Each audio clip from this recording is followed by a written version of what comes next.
Seminar, everyone. Today we have Dr. Ryan Quint from North American Electric Reliability Corporation speaking with us. He'll be talking to us about lessons from Odessa solar PV disturbance, what we need to do to get ready for high penetration conditions. Our speaker today, Dr. Ryan Quint, is a senior manager of BPS Security and Grid Transformation at North American Electric Reliability Corporation. His primary focus areas include grid transformation, enabling emerging technologies, security integration, and integration of inverter-based technologies and distributed energy resources. Prior to joining NERC in 2015, Dr. Quint previously worked at Dominion Virginia Power and the Bonneville Power Administration. He received his PhD from Virginia Tech and is a registered professional engineer. So welcome, Ryan, and it's back to you. Thank you. Awesome. Thank you so much. I'm very excited to be here and talking with you all today. Got a lot to share, a lot of exciting work going on at NERC, particularly in the area of inverter-based resources. I'm also excited to be talking to WSU as well. We recently moved out to Spokane, Washington, so we're moderately close. But yeah, so we've been on this journey for quite a while, looking at these widespread solar PV loss events. And if you actually look up the NERC risk report, it's a RISC, actually, Reliability Issues Steering Committee. It's kind of a high-level, executive-level report that comes out twice a year. And one of the top risk is the changing resource mix and the impacts that has on grid reliability. There's many different aspects of that, but everything sort of boils down to ensuring that the resource base is operating in a reliable manner and that the system is able to manage that rapid change in technology and the characteristics of that technology, from variability, uncertainty, but all the way down to ride-through performance, current injection, fault contributions. So looking at it from all different aspects. So I guess I'll start by, hopefully folks have questions. I always like an interactive kind of, I'll kind of run through the slides, but feel free to put questions in the chat, ask lots of questions, because I hopefully left enough time at the end for plenty of Q&A, and I'd love, the Q&A is always the best part, because that helps me understand what you all are interested and helps you all understand specific aspects of the presentation. So I kept a couple of high-level slides in here too, but hopefully they're a little thought-provoking. And obviously, I assume I'm excited to talk to a bunch of highly sophisticated folks. I oftentimes have to give these presentations to economists and lawyers and things like that don't know what an electron is. So I'm excited to be able to talk a bit more technical, but I didn't want to get too in the weeds because I want to leave time for that Q&A at the end, so that we can get in the weeds on the topics that are of relative importance. I've also, at the end, I don't usually do this, but I've added all the links, so feel free to share the slide deck. I put like 20 or 30 references in the back of all the reports and things that we've been publishing over the last couple of years, and they're very good reference materials. I shouldn't speak so highly of them because I don't usually talk about myself that way, but we wrote most of them, and I'm very proud of the work that we've put out. It's really educational was the goal, and educational not just to academia and stuff, but educational to the manufacturers of the equipment, right? Even to the level of the people that are producing the equipment. We're trying to inform them of the problems that they're seeing so that they can come up. And those people are way smarter than I ever dreamed to be. And what we're doing is helping inform them of ways that they can fix their own problems, right? Many of those companies are probably companies where your students will end up one day, right? And so it's good to share this as widely as we can, because there's so much in here to cover. So Ryan, thanks so much for pointing that out. And just so you know, we're also recording this presentation. Hope that's okay with you. Yeah, that's fine. Okay, great. Thank you. Awesome. Well, this goes all the way back to the Blue Cut fire in 2016. If you're new to the industry, you might not be aware of the Blue Cut fire, but if you're in the industry and you work in the power sector and you work on anything related to renewables, you generally know what the Blue Cut fire was, because that's what started all of this stuff, right? And then we have this kind of domino effect of events followed by reports, followed by alerts, followed by guidance material, reference material, white papers, and even to the very recent publication of IEEE 2800-2022, that was essentially initiated by these reports and the outcomes of these reports in terms of guidance material. So most recently, we've had in 2021, we had one really big event in Texas, which I'm going to talk about here as an illustration. But we also had 4 events in California in 2021, and we just released a report on that last week. And I provided a link here at the end. I've got a slide, one slide at the end. So highly recommend taking a look at those 2 reports in particular. They're very informative, but all of them kind of paint this really interesting picture and tell the story of where we are. So to kind of walk through how we go about this, where we've got our situational awareness tools at NERC, but we really rely on the entities, right? NERC, we're the regulatory body for North America. If you're not familiar with us, if you end up working in the industry, you become very quickly familiar with us because we're the regulator. But I work on the non-regulatory side. I work on the reliability side. So there's simply put, there's 2 aspects of regulation, regulatory policy, right? There's the eliminate the bads with compliance and enforcement, the fines and those kind of things. That's why we have standards to ensure an adequate level of reliability and security. And then there's advocating the goods, which is going above and beyond the standards. And I work on that side, right, where we're trying to do neat things to proactively mitigate risk in an effort that we don't ever have the compliance implications, right, the violations and the fines and the things that make the news, because we've done really good work up front trying to eliminate those risks, right? We don't hear about these types of events in North America, at least in the news, because we're doing really good job trying to mitigate those risks, right?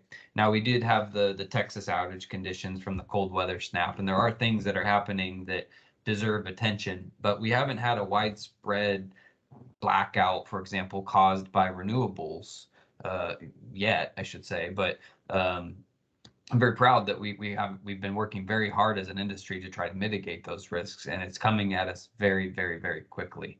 So anyways, this is an illustration of one of the events that we analyzed. So we get informed of the event through various means. We solicited requests for information to the affected entities. We gather that information back.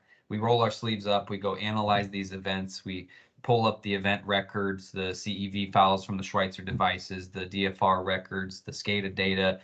We reach out to the manufacturers of the equipment to get fault codes and oscillography data within the inverters, and we start analyzing everything. What happened in this event, right? So the map there shows the red dot is Odessa. If you're not from the area, you maybe don't know where Odessa is. I had to look it up on a map. It's right there on the border of Texas, right? This is the West Texas area. You often hear about West Texas. It's a very high renewables pocket, lots of wind generation across large high voltage circuits heading into the load centers of San Antonio and Houston and Austin and Dallas, Fort Worth, and all that power is being shipped west to east. And now we're starting to see a ton of solar getting put in that same area, right? So very high penetration of inverter-based technology in that area.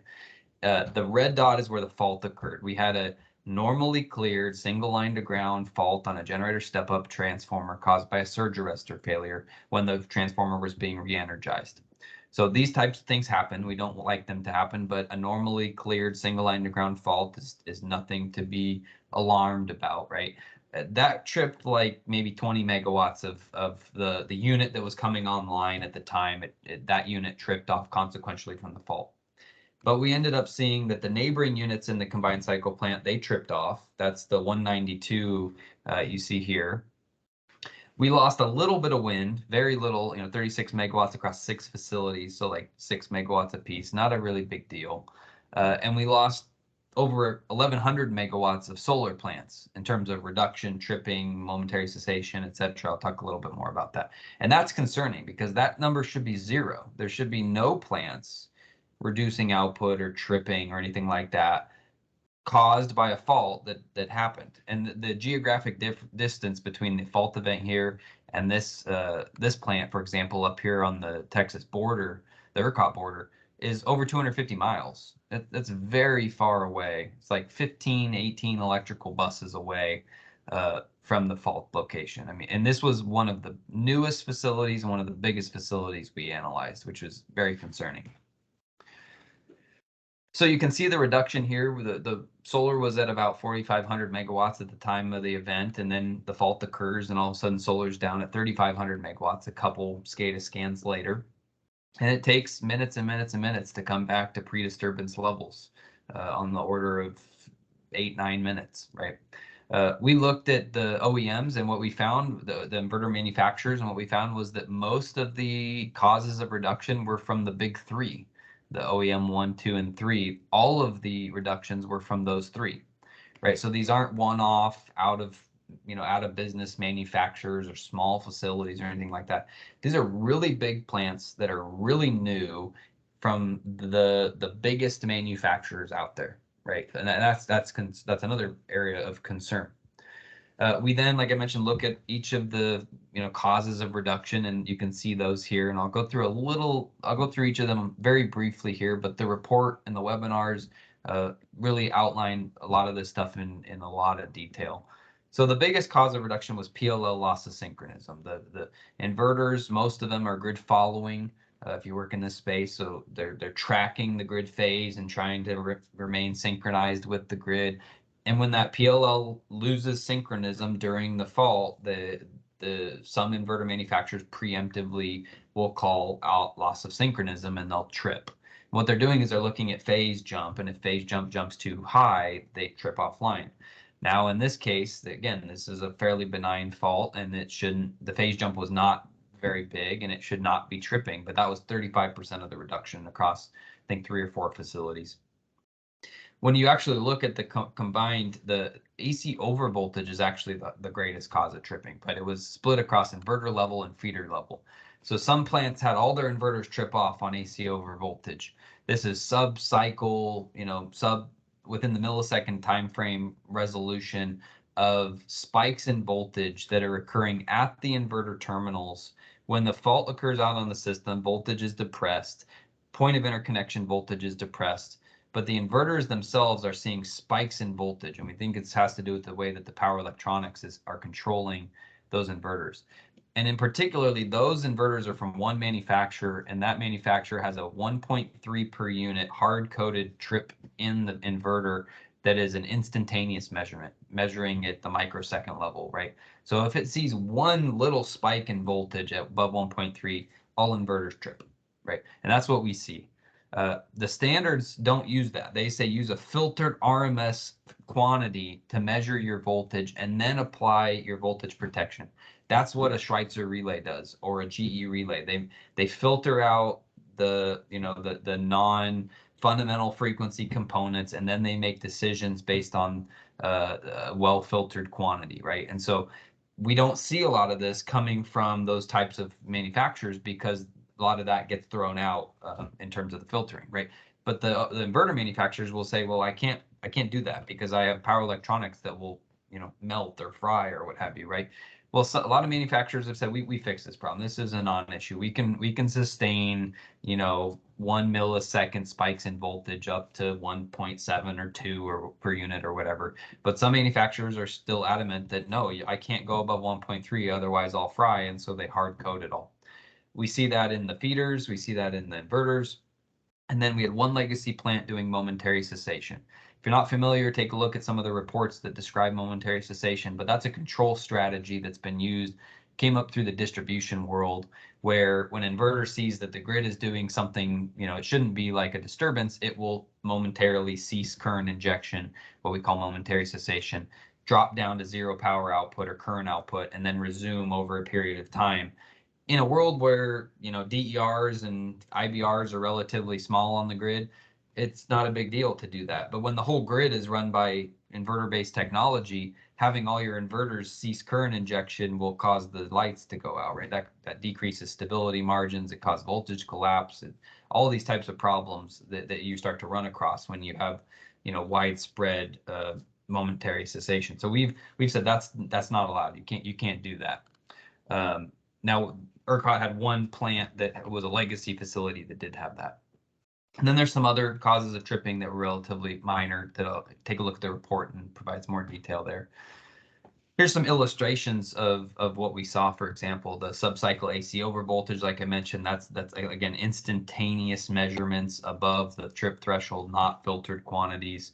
The one on the bottom left there is a very fascinating plant that we analyzed from one particular inverter manufacturer. It has a control strategy. Again, these are not synchronous generators controlled by physics. These are inverters controlled by somebody that programmed them, right? And how you program that inverter is critically important. And now the inverter manufacturers have to do certain things to be really careful with their control strategy, and they're very, very brilliant. But from a grid reliability standpoint, what we see is sometimes really makes you scratch your head, right? So in this case, the fault occurs, voltage drops, the inverter ceases injection of current, which it's really not supposed to do, for 100 milliseconds. And the fault is only 50 milliseconds. It's normally cleared 3-cycle fault, right? So the fault's this long, the inverter disappears for that long. And then after the fault, voltage has recovered already, and it's actually running high. And so you can see this plot here is the phase quantities of voltage. Voltage drops during the fault, that comes back, and it starts actually running high right about here, right? And now the inverters start to inject active and reactive current at a 45-degree angle, right? So equal quantities of active and reactive current. And they start injecting that current into the system, and that starts to make the voltage at their inverter terminals go up and up and up and up and up, right? So they're driving their voltage high because they're artificially injecting a bunch of reactive current when they shouldn't. And then they reach a threshold where the inverter says, oh my gosh, I'm in overvoltage, I need to trip off, right? So what happened? This plant tripped itself off on overvoltage because of the way it was responding to undervoltage, right? This is it's a violation of NERC standards, but two, this is a big problem because this manufacturer has deployed many, many thousands of megawatts of inverters out there and has said, we can't fix this. This is what we do. Well, this is a problem, right? And so this is why we need smart people trying to fix these types of issues. Here's another good example in the upper right where we had the primary frequency response, the PFR controls at one plant. So the plants have inverter controllers, at each individual inverter, and then there's a plant level controller that's controlling all the inverters. And that plant level controller controls the slower moving dynamics like active power frequency response. And in this case, the plant trips off, reduces output, and then as it tries to come back, it goes through an oscillation period, and then returns back to pre-disturbance output levels. This type of stuff is fascinating. This is a really not so great control of the plant level controller. And we talked to this plant controller manufacturer, and they said, yeah, we struggle with this. This is tough on how to build a robust controller during ride-through events, during recovery events, when I have more solar irradiance than I'm curtailing myself, but then an event happens, and then how do I handle those set points and things like that. So looking at this from an R&D lens is really fascinating, right? How can I build a controller and try to break it through all the various potential operating states that thing has to live in? This is sort of unexpected unless you're looking at real world events. None of this stuff shows up in your models, right? The generator has to supply a model that the planner then uses to run studies to identify, is this plant going to be reliable when I connect it to my system? They make the thumbs up, thumbs down determination. Most cases it's a thumbs up, and the plant starts operating. But none of this stuff is going to show up in your model because you don't expect it to occur. And those models that you use to represent your facility are not capturing this type of stuff. Maybe if you go to real code EMT type models, but the standard library models that you get during the interconnection process are not going to capture any of this. Same thing with the plant controller interactions. We see this really, really commonly. There's this prominent, I wouldn't say difficult, but apparent interaction between plant controllers and individual inverters, particularly right after fault events. The plant controllers aren't allowing the inverters to fully recover after a dynamic event before the plant controller unposits itself and says, hold on, I'm in control, slow down, you're moving too quickly. And that's what happens. The fault occurs, the plant does its momentary cessation thing, and as it's trying to recover within, say, half a second or something, the plant controller interaction takes over and says, you can't recover that fast. My balancing authority has said you can only move, 1% per minute, and that's for the ramping. That's for the daily ramp type challenges that they face, not dynamics. And that plant says, well, I need you to come back over like 7 minutes, but that's an eternity from a grid dynamics perspective, right? So when we look at some of the objective facts, this is kind of where we are, and it makes you a little uncomfortable, but it's reality. The bulk power system connected solar PV resources continue to be interconnected in an unreliable manner. We've been sort of stating that in reports now and in webinars, and it's because none of these events should have happened in the first place. Like I mentioned, we shouldn't be having abnormal performance, tripping, disconnection, momentary cessation. None of this stuff should be happening. And what it comes down to is that the models that we use, particularly the positive sequence models during the interconnection study process, are inadequate in being able to identify any of these causes, because most of those models don't capture these types of things appropriately. And if they do have that capability, they're not parameterized appropriately. The EMT models can capture these types of issues, but even the EMT models that have been provided over the years have a lot of modeling deficiencies, and a number of the transmission planning organizations are not conducting widespread EMT studies today. Right, that's a significant gap in capability out there in the industry right now.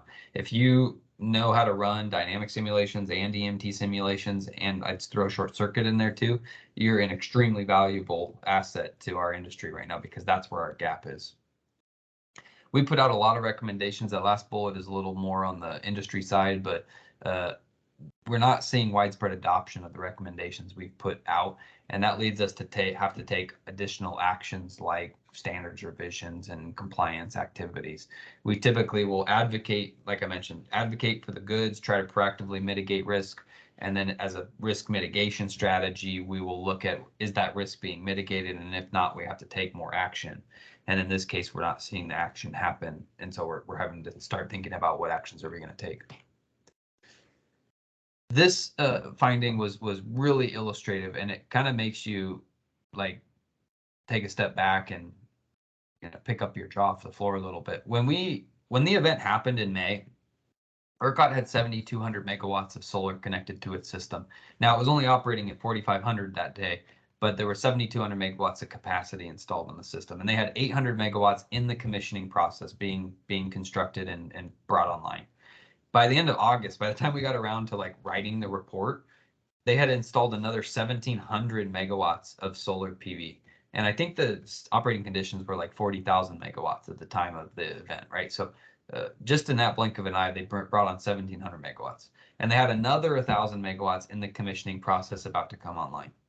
And the ERCOT team had said, yeah, we've got, this stuff's coming very quickly, and we have 25,000 megawatts of capacity with signed agreements under construction between now and 2023.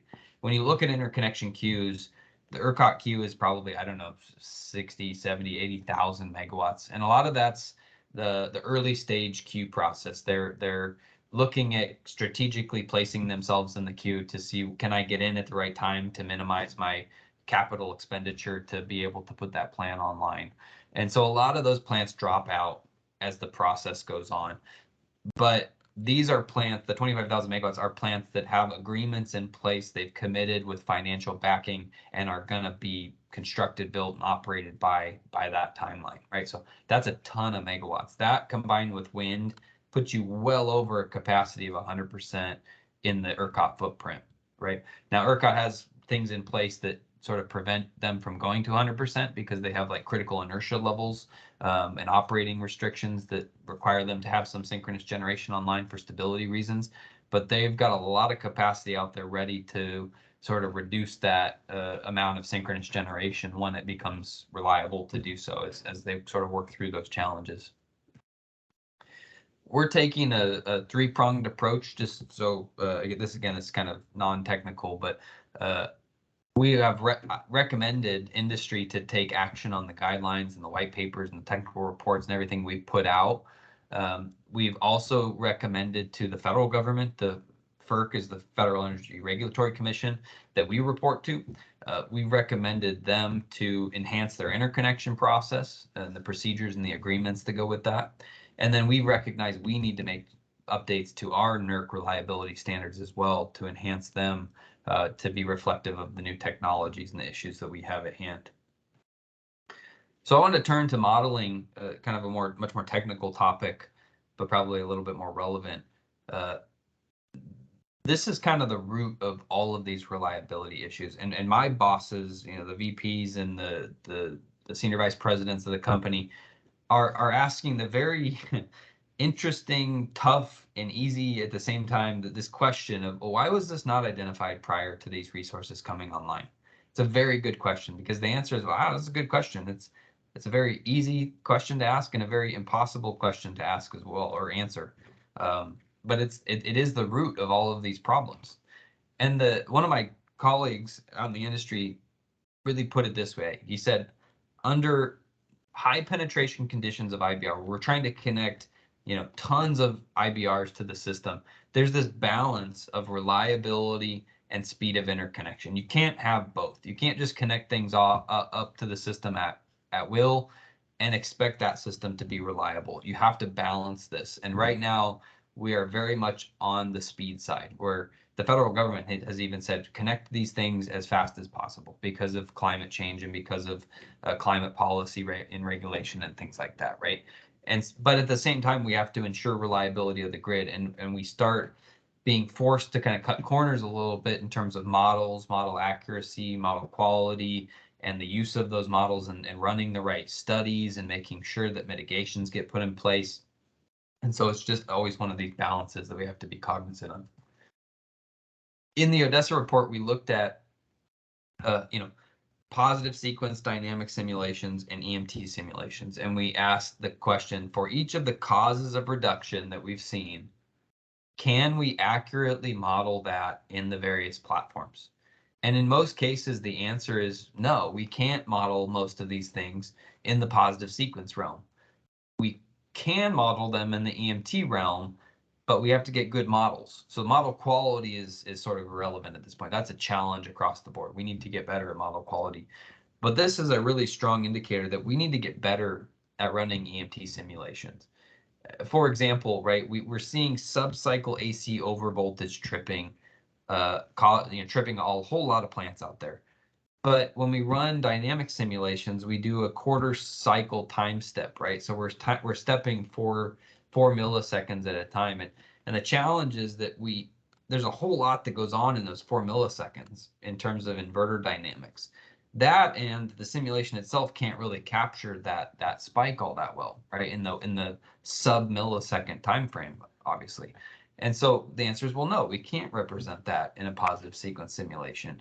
Same thing with the DC side, right? We don't typically model a DC bus and all the DC dynamics that happen at the individual inverters, but we see DC reverse current and DC low voltage and other protections on the DC side operating and tripping off solar plants, right? So all of these things can be modeled in EMT, but we need good, accurate, high quality models. EMT today is electromagnetic transient modeling and studies is very, I'd say, pervasive today, because there's almost something on this screen here speaks to almost every entity out there. Every entity is facing one of these challenges, and EMTs are sort of necessary to address most, if not all, of these challenges, right? Things like short subsynchronous control, interaction, subsynchronous resonance, intra-plant or inter-plant controls and stability issues, the concept of weak grids or low short circuit strength systems. Just analyzing ride-through performance of these plants is you need EMT for. Benchmarking between the positive sequence models and the EMT models. So again, all of these things are drivers for EMT. We're working on a guideline, and that should be coming late this year or early next year, probably, realistically, to try to provide some guidance to the industry on how to use EMT models and conduct EMT studies. But step one really is for what we've been recommending to the industry is to establish EMT modeling requirements. And then the corollary to that is to establish EMT model quality checks, which is equally, if not more, important. Because there's a list of model quality issues that we're seeing across the board. I'm not going to go through this in detail. It'll take me all day, but I'll maybe just touch on the high level bullets there. Right. So the first one is that the transmission entities typically will take the model at face value and say, all right, here's my model from this plant that's submitted an interconnection. I'm going to run some studies and make sure if that plant is reliable when I put it in my system, right? There's not a lot of work going in to say, well, is that model actually right? Is that what you're actually going to build? Is that not a generic set of parameters that you got from the PSLF or PSSE manual? And so how do you confirm that that model is actually right? And in the past, that step wasn't really done, and we're having to fix that. Like I mentioned, the interconnection studies are not picking up on most of the reliability issues, and so we're needing to go to more detailed EMT studies, which creates problems in the interconnection process. When you're saying I got to connect these things as fast as possible, but I also have to run simulations that take me a day and a half to run, a couple studies. It's extremely time consuming, and we have to work through that. And all of that model quality issue is sort of propagating its way into the long-term planning horizon, the base cases that get used for annual assessments. But the biggest issue, I think, is that we don't have very much performance validation going on. And that's different for me, that's different than model validation. Most folks are familiar with model validation, where I look, does the model match reality? What I'm most curious on is, does the reality match my expectation of what I think that thing should be doing based on the requirements that I have in place for it, right? So if I say the plant must do XYZ, I can assess, did you do XYZ when this big event happened? And in most cases, the answer is no, you didn't do what I expect of you as a plant providing essential reliability services. And so that step needs to happen before we try to get a model that matches it. There's been so much focus on the model that we'll create models that match a plant that's doing what we don't want it to be doing. Let's just fix the plant, and then the model can match the plant when it's doing the right thing, right? It's kind of broken process a little bit. So I left these slides in here because these are kind of some thought-provoking slides. Again, these are recommendations we're making to various entities. So the first one is the transmission owners, and that's the adoption of the guidelines we put out, really trying to act quickly to mitigate some of these risks by strengthening the interconnection requirements, understanding the gaps that exist in those requirements, shoring those gaps up, and putting new requirements in place. That's a big recommendation we've been pushing out in the industry. Recommendation to the generator owners, we have a similar guideline on recommended performance of IBRs, and we're seeing that, again, plants are still continuing to not do what we want them to do. And so, why is that? We've recommended strengthening the contractual agreements with the manufacturers and the vendors and the consultants to make sure that ongoing risks can get mitigated. And then helping ensure that the model works its way through the process and is accurate and that it has high quality. And then lastly, for planners, again, it comes back to, you get a model, and before you run studies, we need to make sure that model is accurate. We need model quality checks, and that's been a big gap. It sounds straightforward, but that's a big gap in the industry in the last, I'd say, 5 years, right? Where we're taking models at face value and we're running studies, and all those studies end up being wrong, I guess, because the model was completely a poor representation of the plant that actually interconnected, right? So that's a big and complex step to add, but that is a great area for research. Like, what does the perfect set of model quality checks in positive sequence and EMT look like? And how do we build efficient applications or tools or intelligence to make sure that those models are accurate? One thing I've always advocated, going all the way back to my days when I did performance-based model validation with PMU data, was that we are not trying to match squiggles on top of each other. We are trying to make sure that the model is an appropriate representation of the control settings and operating modes inside of the actual equipment. And then the comparison of the actual versus simulated simulation results is sort of a verification that I got my plant right, or a validation that I got my model reasonably appropriate, right? Doing curve fitting and things to match two lines against each other does not result in a model. It's a non-unique solution, right? So you can end up in infinite numbers of solutions that get you the same answer, and none of those are necessarily going to match reality. And the planners need to know what that reality is, because they make engineering decisions based on that. So I already mentioned most of this stuff, but we need enhancements to the interconnection requirements. We need to prepare for EMT modeling and studies. We need significant improvements to model quality checks. One thing that I didn't really talk about is the interconnection process is extremely complicated and intensive.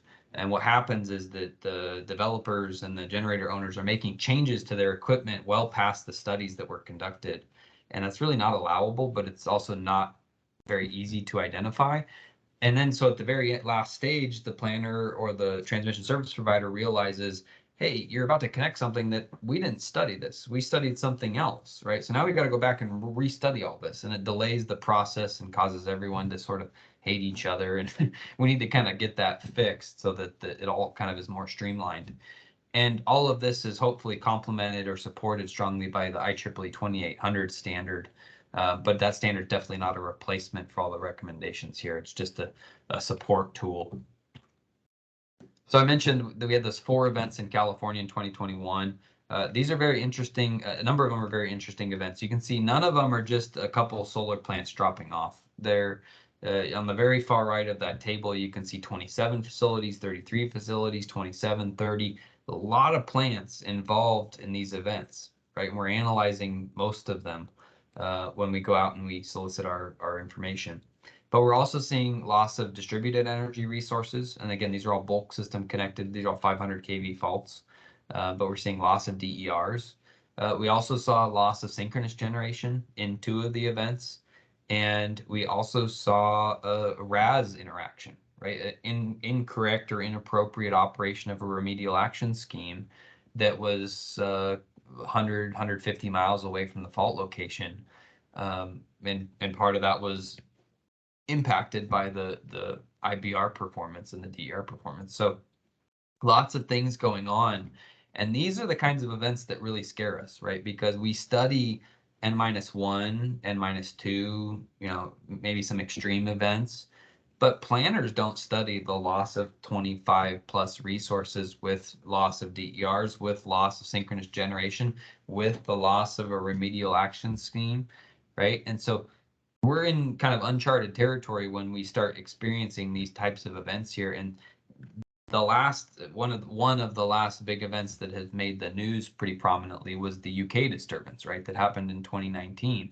And that was very similar to these types of events, right? Where you've got a synchronous generator that trips off and a large scale wind plant that trips off and a whole lot of DERs that trip off and enough loss of generation that they hit UFLS, and then the UFLS triggers and it doesn't really work as expected, and it trips off hospitals and railways and all these things that end up killing a bunch of people, and then it makes CNN and the UK news and all this stuff, and then it becomes a big deal, right? We mitigate that through the studies we run and the standards we have, but we don't study the potential for those types of things to happen, and because they happen unexpectedly, right? And so if we need to get the models better so we can start identifying some of this stuff early, and that's sort of why these models are so critically important. So anyways, I'll leave it at that. Like I mentioned, I've got 1, 2, 3 pages of reference material here at the back of the presentation for when it gets sent around, and I'm happy to take any questions. Thank you, Ran. This was, of course, very interesting presentation and talk, and the topic as well. I have some questions on chat that I can start asking, but let me see if anyone has any broad point or discussion point that they want to bring. I see Dr. Anjan Bose here. Bose, do you want to make any comment, any discussion point before we get into the Q&A? Hey, Dr. Bose. Yeah, hi, Ryan. Yeah, great presentation. And everybody's reading these reports with great interest. The Odessa report, and I think the last one with the solar one came out just recently, and the solar report, I think, just basically said that, hey, we follow the recommendations in the Odessa report. So, so I thought that was interesting. I guess my question is not from the technical parts or the recommendations, because the idea of having better models and doing more studies is kind of what we do, and that resonates well with us. The question is NERC going to require these things? I mean, what is the plan at NERC to make these things happen? Because nobody's doing what you're recommending. So, and there doesn't seem to be any standard which says that you've got to do these things.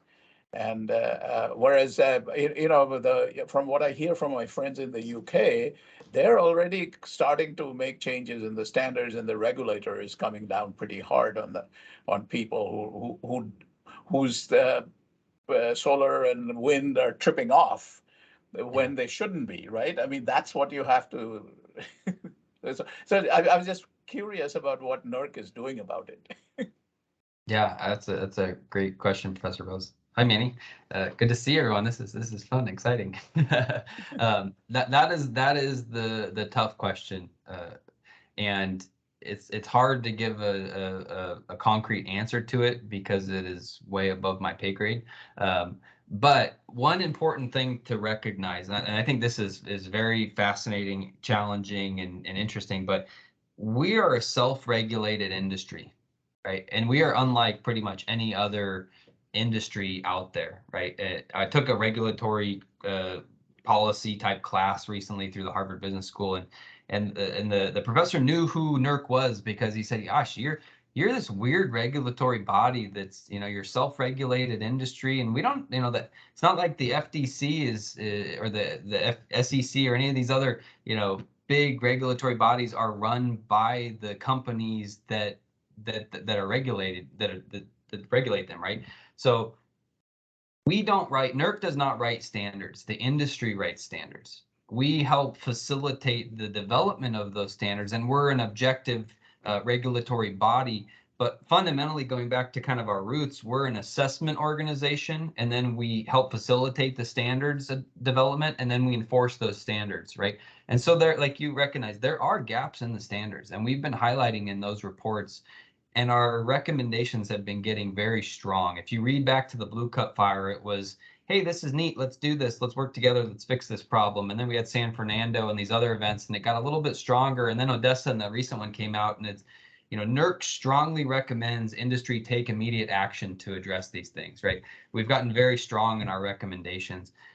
And we're to the point now where we're asking, should NERC submit these standards revision projects, not the industry? But the problem is it still has to go through the industry stakeholder process, which is dictated by FERC, right? So industry does not like when NERC tries to write standards for them. They typically hate that, I would say. So we are trying to work very quickly, or quicker, I should say, with the industry stakeholder groups to drive that change. Now, I think there is a lot of stuff coming down the pike. We recognized some of the modeling standards are just really bad for inverter-based resources. They're written for synchronous, right? You do, load trip test and those kind of things, and I can, estimate my inertia and that stuff. None of those tests you can do in an inverter-based plant. And so we've got standards out there to fix the bunch of the mod standards, FAC standards, the TPL standard. And so there's a lot of projects going on right now, and we're actually just about to submit a standard revision to include EMT modeling, EMT quality checks, positive sequence benchmarking against the EMT models, right? So we're starting to make progress in that direction. But like you've recognized, we're a relatively reactive industry because of the self-regulated nature of our industry. And now we're playing catch up a little bit and doing the best we can. So I'll leave it at that, but that's a really good question. Let me just observe one thing, Ryan. You said this is a self-regulated industry. That's the viewpoint of the industry. That's not what the 2005 energy law says. It says that FERC is the regulator for reliability, and which is the same as with FAA or the transportation people and the rest of it. But FERC has not exercised and gotten any backbone to kind of force these issues. So, but I think I don't want to get into the political discussion here. Yeah, I mean, ultimately it because you have becomes some political technical at that point. questions, I think. That's a good point. And they've sort of enacted us to be that the reliability arm on the regulatory side. And so we don't see FERC taking a ton of heavy-handed action because they sort of expect us to do it. And the other, the complement to that, would not to get too, in the weeds, but a lot of the standards we have are written in a way where everyone can look like they're doing the right thing, and no one's trying to be, malicious in that, right? I get my models from my generators and I run my studies, and for compliance, I've got 50,000 simulations to show you that I'm doing the best I can, and I'm meeting all the standards. And the underlying point is, oh well, all those models snuck through the cracks and they're all wrong. Well, one, the super smart planning engineer that's running all these studies didn't pick it up. And so how do we expect the compliance guy that goes out and checks him? Because that guy probably is not even an engineer. He's probably a zoologist or something like that, right? So how is he going to figure out whether my, dynamic time constants are right or wrong? He's not going to have a clue, right? And we've recognized that. That's been a very interesting thing for us to realize, that we have to write standards in a way that put check or milestones in the process to really check, like, show me that you, the planner, went and checked your model to make sure it's accurate, because we can't rely on some compliance guy to figure that out for us. They're not going to figure it out. And so it's not until we get these really big events that we're able to notice, like, hey, we've got a really big problem on our hands that we have to figure out. Because the question turns to, well, why didn't go send compliance out to fix that problem? Well, compliance is not going to be able to see it because it's way too technical. So yeah, anyways, more thoughts. But it doesn't that where NERC come out with those best practices and recommended practices and those kinds of things? That's supposed to tell them what they should be doing, but because they're not called standards, they don't have to do it. I mean, that's the catch-22, right? Yep. Yeah, and we had a good conversation with the California ISO the other day, and it was kind of a confidential conversation, but there was nothing groundbreaking. But it was very eye-opening, right? Because they're having capacity shortages, right? Yeah. And so they're saying, great, you want me to get all the models right and everything, but if I'm going to do that, I have to slow down my interconnection process. And in our state, we don't have enough megawatts on our system to handle load growth right now. We're capacity short. And so what you expect me as CAISO to tell the megawatts that we need to stay off the system? And it was like, oh, that's a good question, right? So they're like, no, of course we're going to allow these things to connect as fast as possible because we don't want a blackout. That's our #1 priority. And so we're going to try to fix the model problems later. But the problem is that it sort of becomes lower priority because they have other big problems, like I'm running my system on, as Bob Cummings used to say, wishawatts instead of megawatts.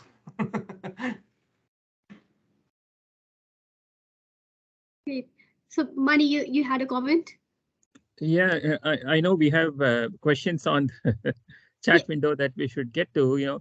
I want to just see your perspective on, you briefly mentioned the IEEE standards, Ryan. So that is one way to address some of these. Yes, they are not standards and that they may not be taken as seriously, but at least they are vouched by the engineering community and with the weight of IEEE behind.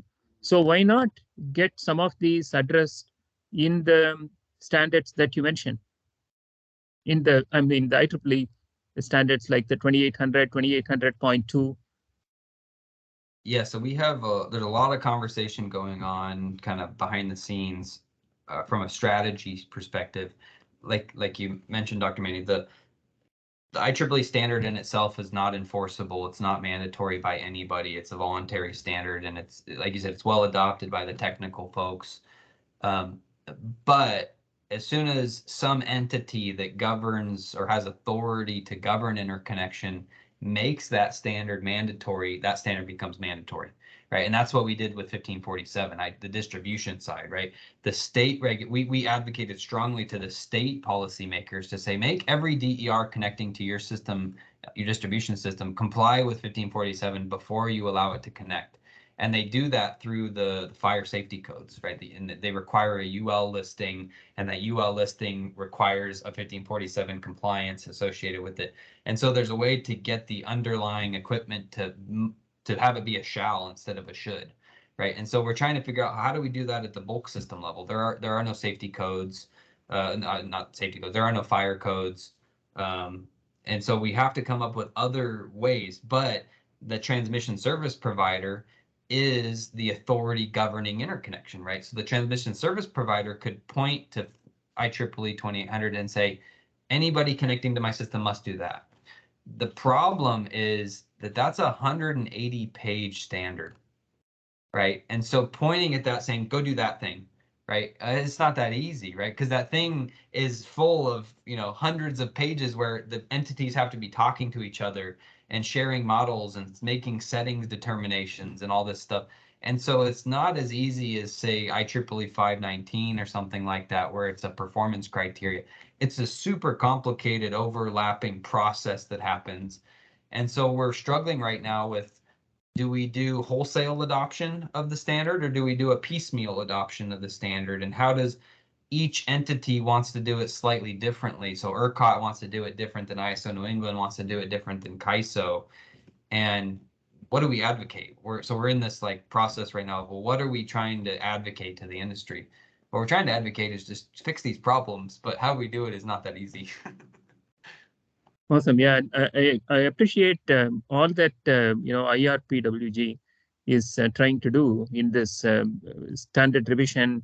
I agree the process is a bit difficult or challenging, Ryan, but I know that you are all trying very hard. Thank you. Thank you. Thank you, Pani. So the next question in the chat, and as well as Sanjeev has his hand raised. So Sanjeev, why don't you unmute yourself and you can start the discussion. Yeah, thank you. I think this is a really interesting presentation. I mean, I looked at the Odessa report earlier. So the one quick comment, I think Dr. Mani already covered indirectly. So the why don't view or maybe the current issues can take a part in the compliance reports, because whoever makes the standards like 1547 2018 or 519 2014, whatever the standards you are referring to, so those standards also make a compliance testing guidelines where the manufacturer perform all this. Even if you look at it, a UL 1741, so that's a typical testing compliance they most of the manufacturer follow. So why don't actually if you just put those in there, then definitely it will be completed by every manufacturer. Right. So that's a very good question. The UL certifications and those kind of things, they make sure that the equipment, the DOT, for example, the DOT 2 and 2800, those will make sure that the equipment is capable of meeting a certain set of performance, capabilities, right? So do I have an active power rise time that's, of certain speed for my frequency response? And do I have voltage control characteristics that can meet, whatever? Now, the problem is that, okay, I'm a developer and I go buy SMA equipment and I say, hey, I'm going to buy the latest, Sunny Boy Central SMA inverter, and it's April 2022, and I submit my interconnection request. By the time I actually build and construct that plant late 2023 or 2024, SMA's rolled out a brand new set of inverters, right? And so, of course, I'm going to buy those ones because I want to buy the latest iPhone. I know the old iPhone probably won't even be supported in a couple of years, right? So I got to buy the latest and greatest equipment. And that latest and greatest equipment is not what was studied during the interconnection process. And so now they've got to run some other studies. And in most cases, I don't have time to run those studies because the policymakers are telling me, get this stuff on the system as fast as possible. And so the developer who picked that equipment then hires some consultant and says, make all this stuff work for me. I don't know how to do this. I'm a bank, right? So I'm going to hire a big consulting firm to put all the parts together for me. And frankly, a lot of those consulting firms don't quite understand the standards and things like that, right? So we get a number of entities that said, well, our consulting firm said we had to put voltage protection all over our feeders to be compliant with NERC standards, which is just a complete misinterpretation of NERC standards, right? So it's the systems integration aspects, right, where I'm building out my plant and I'm getting my plant controller to interact with my inverter controller, and I got to get my models all shored up. all that stuff is not dictated in the .2 standard or the IEEE standard itself, right? It's the process in which we put those things together that's kind of broken right now. And that's what needs a lot of attention. And the standard can help minimize some of the complexity or the risks that are introduced, but it's definitely not an overarching, panacea or solution that'll solve the problem. Thank you. I mean, I totally understand. I'll really agree on all these points, because actually I consulted for one of the firm which we actually installed the PV inverters. So they don't comply with all them. So most of them, they comply with the local regulatory authorities. Right. Thank you. Good question. Right. So I guess one simple question, Rand, is what is the approximate percentage PV penetration across the area of Odessa, in Odessa case? At the time of the event, I think it was at 8% or something like that. I think if I remember correctly, I don't think it was in my slide deck, but the penetration level at the time of the disturbance was like 8%. And I think wind was at 35% and synchronous was at like 55% or whatever the rest is. In terms of capacity, I think they're a whole lot higher, right? So they're at 8,000-9,000, probably even higher, and a couple of years from now they'll be 25,000. I think they're in the ballpark of like a 40,000 to 70,000 megawatt load level, right? From peak to minimum load type thing. So you take 25,000 megawatts of solar and 40,000 megawatts of wind, and that's getting really close to 70,000 megawatts of solar or of load on peak, but off peak is what gets us, right? We're worried about off peak these days. So when load is down at 40,000 or 45,000 megawatts and I've got 55 or 60,000 megawatts of capacity of renewables, I'm well over 100%, but I'm going to be curtailing a bunch of that because of critical inertia levels and things like that. So I think their instantaneous penetration, if I remember correctly, is like 72% renewables or inverter based. Might be a little higher or a little lower, I'm not sure.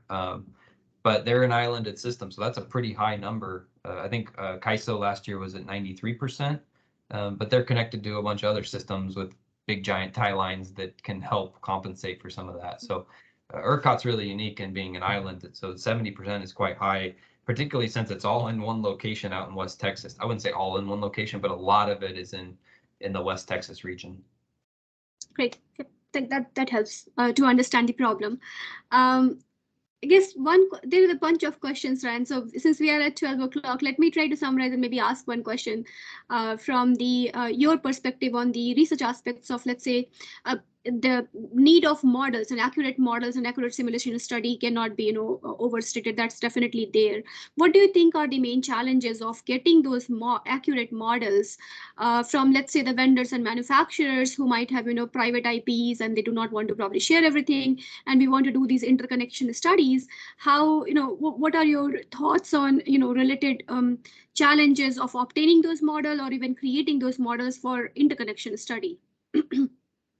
Yeah, the updating part is really complicated because the existing facility owners are really not required to do things unless they're demonstrated non-compliant with some interconnection agreement, right? So after you close that breaker in for commercial operation, it is very hard to get something from a plant unless it's pretty authoritative, right? Like a NERC investigation or something like that, or CAISO or ERCOT or something saying you are not meeting the interconnection requirement you signed, so I will turn you off if you don't do what I say, right? Because the entity does not want any scrutiny. They want to just make their money and get their return on investment.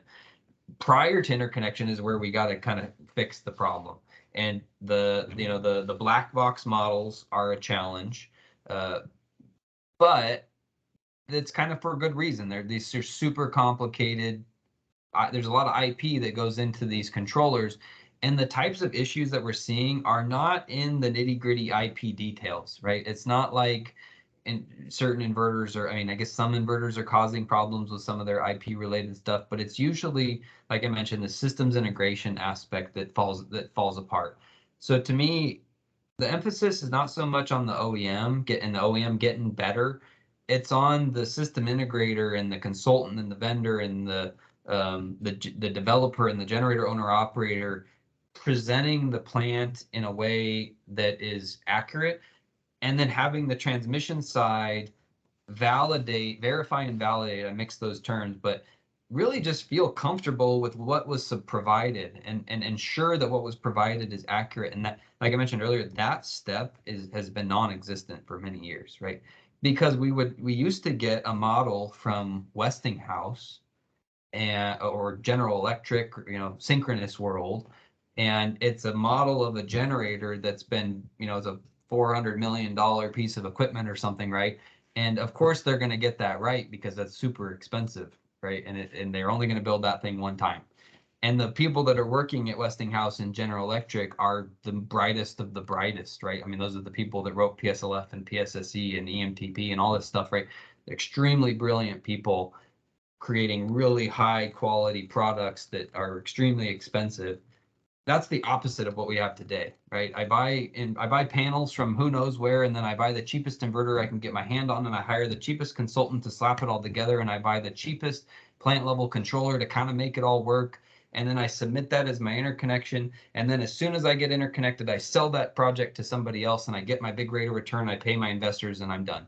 Right. And now there's a generator owner left with all the complexity of everything that broke in that process. And so we go out and we talk to a lot of the generator owners and they're going, I have no clue what you're talking about. I just bought this plant from a bank. I don't know what the issue is here. And that's the problem is that the trail of the whole process is really kind of broken.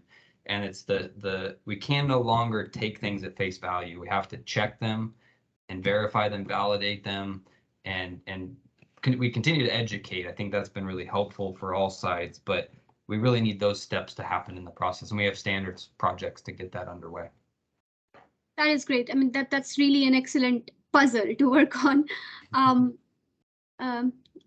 Yeah, Dr. Bose, do you have any comment? I just wanted to follow up on that, Ryan, because you hit the nail on the head that in the old days, in the synchronous days, GE and Westinghouse and so on came up with these models, but there's more to it than that. They actually worked on committees to come up with those models. Okay. And so even though now instead of having one governor per synchronous generator or one exciter, you now have maybe hundreds of these IBRs, these inverters, but I don't see any reason why they cannot get together like in an IEEE standards board and determine what the standard models should be, so that we don't throw up our hands and say, well, everybody has their own equipment, they don't match each other, they're completely, and they don't even know what they're reluctant to give us. I mean, you can't run a reliable power grid if you don't know what the hell's in it. Yeah, I think that, like I was mentioned, the challenge though is that system integrator step and the consultant that puts the models together. A really good example is one very prominent inverter manufacturer that I respect greatly. Not one of the ones I struggle with a little bit. One of the really good ones. They said their process is they send a commissioning guy out when they're commissioning the plant. There's an on-staff guy from the company that's actually configuring all the inverters, 300 inverters at the facility. And at the end, he hands the developer a sheet that says, here's what I just put in all of those inverters, right? And here is the WEC standard library model. And I need you to make those match, right? Because I don't do modeling stuff. But here's the parameters that you need to put in here. And what happens is that developer sends this default model to the consultant and says, submit this. This is what, right? Submit this to the transmission service provider, but not the parameters that were actually put in the equipment, right? And so when you look at the base cases, most of the models are the PSLF default because that's what was provided by the OEM, even though they said, don't submit that. Submit this one, but I need the consultant to make them match, right? That step doesn't happen because the bank's going, I don't care about any of this stuff. Just ship it off. I'm done with this project, And so it is a part of the standardization piece, but it's that step is really, really broken. and it's not that we don't have standardized models, it's that the models are not parameterized appropriately to match the as-built equipment. And then it lands on the planner's desk and the planner says, I've got 400 of these things in my queue. I got to get through this. I have 90 days to do this and I only have a staff of 1. And how am I supposed to do this? I heard that from multiple planners going, I used to do 10 synchronous generator requests a year, and now I do 500 inverter-based requests a year, and my company did not staff up. It's still just me. And I worked in a nuclear plant for 15 years. I don't even know what an inverter is. And I'm like, this is frightening. We are not prepared for this, onslaught of interconnection requests of inverters. So I'm glad it's like the talk of the town in the academia, because that's where we need all the expertise these days. But those are all excuses, right, Ryan? Because we went through that phase on the synchronous side as well, as Mani will well attest that that's when NERC came in and said, you've got to test your parameters. You've got to get your parameters right. I mean, and if you say that we can't ever do that with the new system, then we're dead for reliability. Right. Which is why we have all these standards revisions going on, because of that process that got kind of broken. Yeah. Yeah, I just wanted to add a couple of comments. One, on what you commented on about the synchronous generators. I think we are still in the development stage of this technology engine. What is happening is, like Ryan said, the technology itself, in terms of even the materials and the power electronics and the controls, it's changing every month. And so it may not be the time for the manufacturers, they may not be willing to sit down and talk to each other, because each is a competitor. And so there is a hesitancy to put their cards on the table, even for a limited monitoring kind of discussion. So that's one comment. And the second comment, I think on the positive side, this is very exciting, Ryan. What you say in terms of all these interconnection requests coming through, this is our job as engineers to figure out how to make it work. But it is very encouraging that there is interest from the investors, from banks to bankroll this. That is awesome news. And it is up to us as engineers and students and academicians, to find the solutions. Yeah, I think the not to I know we're past time, but the engineering ethics thing has been in the back of my mind, right? When you get your professional engineer license, you have to sign the document that says I will uphold engineering ethics, and I've been very proud of that. That, and as the regulatory body, that's kind of my job, so I never have that problem. But we've had a number of some of the developer or some of the equipment manufacturers have even come to us saying we feel that they feel very uncomfortable because they have developers coming and saying, give me a model that works. I don't care if it matches your equipment. I just want to get my money, right? I want to get my rate of return.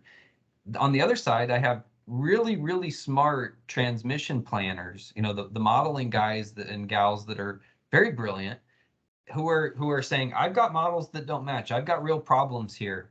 And their senior management says, I don't care. Connect the plant, because my policy, my legislators, right, my senators are breathing down our neck that we need to have a green system as soon as possible, right? And so the reliability things have sort of fallen by the wayside, and I think it's all of us engineers' responsibility to uphold that that engineering ethics. And someone's got to say, I understand and I support the direction we're headed, but we can't forget these things, otherwise people will die, right? And so we continue to try to like FERC's ANOPR, if you're familiar with the ANOPR that came out, it's saying, hey, great job connecting these resources. Now let's do it 10 times faster. And any roadblock that hurts speed will be broken down. And that was written by the FERC Office of Policy or Energy Innovation or whatever it's called. There was no involvement of the Office of Electric Reliability in that ANOPR, right? And so we had to kind of stand up and raise the flags and say, hey, why did you not invite your own Office of Electric Reliability when you're trying to create policy that's going to make all of this stuff less reliable, right? And we sort of, politely put that in our comments, that we can't forget reliability. Otherwise, we're going to result in it. We're going to have a system that just falls apart on us. it's going to be nice and green, but it only works half the time. That doesn't help us. Yes. Great comment, Ryan. So just to close the loop, I think this is very exciting to see that there are a lot of opportunities for research and to contribute on really nice and practical problem. But it is important for us to understand what the real problems are, right? So I guess as a closing comment, do we, do we have access to the data that is available for these events? To work on, to understand these events, and maybe you can talk a little bit about it, how we can closely observe these events and challenges that are happening at, when we are not the one who are commissioning, or we are not the one who are really observing it in an academic setting. Yeah, good question. I think Manny planted me here to ask that question in front of you all. He's asked that question of me a whole lot in the past. The data availability is a real challenge, and now that I work in cybersecurity, part of my job now is the cyber role, and then the other part is the emerging technologies and the grid transformation aspects. So it's been very fascinating working in particularly the cyberspace now, because those threats are really, really relevant and apparent, right? That whether or not it's the SIP standards and the cybersecurity and all that stuff, if I can get into a base case and start manipulating that case unknowingly, there's hundreds of thousands of parameters in a base case. And so no one can really track if I start fudging parameters all that well. And so there's great risk even there, even not even in the offline systems that aren't actually controlling the grid, let alone if I can get in and do something bad. And a lot of that comes down to the data available to do these kind of things. So data has been a challenge. There have been some opportunities to share some of the data. A lot of the analysis we do is on pretty high level SCADA data and on fault code records, particularly in California where the data quality is not very good. In ERCOT, we do get a lot better like oscillography type data, but the challenge that we have, I would love to share a whole lot of the data, anonymize it and share it, but since we're not the data owner, we don't have any authority to share that information beyond the NERC a fence line under our rules of procedure. So the one thing I do recommend is working with the local utility folks who are the owners of those data and have all that data handy. That's fraught with its own challenges, and that's a real challenge. Having worked at multiple utilities, I know that's a challenge. But that's kind of where we are. Sometimes we're able to really scrub some plants, but we have to be very, very cautious on that. We have the authority to, like in our reports, we can publish, who these people are, who the OEMs are and who the plants are, but we don't, because we want to kind of protect the innocent through our process. We're trying to help the industry, not call the industry out for their problems, right? And so we don't specifically label, OEM 1, 2, and 3. We don't say who those are. Although any smart person that knows where to look can easily figure out who OEM 1, 2, and 3 are if you wanted to, look for that publicly available information, right? Same thing with the plants, right? The table in the back lists capacities, and those capacities are public information when you look in the right spot. And so you can figure out who these plants are, right? If you're really dedicated. Now, fortunately, there's a lot of steps in that process to do that, and we keep enough disconnection from that it becomes very challenging to do that. But hopefully that helps. I mean, we try to give enough hints, but we can't really share the data directly because of our confidentiality challenges. Great. Thank you so much, Ryan, and for spending so much time with us and staying for 15+ minutes after the hour. We greatly appreciate the discussion and the talk today, and it was very informative for us. And with that, I will call it a day today, and you have a great day. And thank you everyone for attending the seminar, and thanks, Ryan, again. Yeah, thank you. Have a good week, everyone.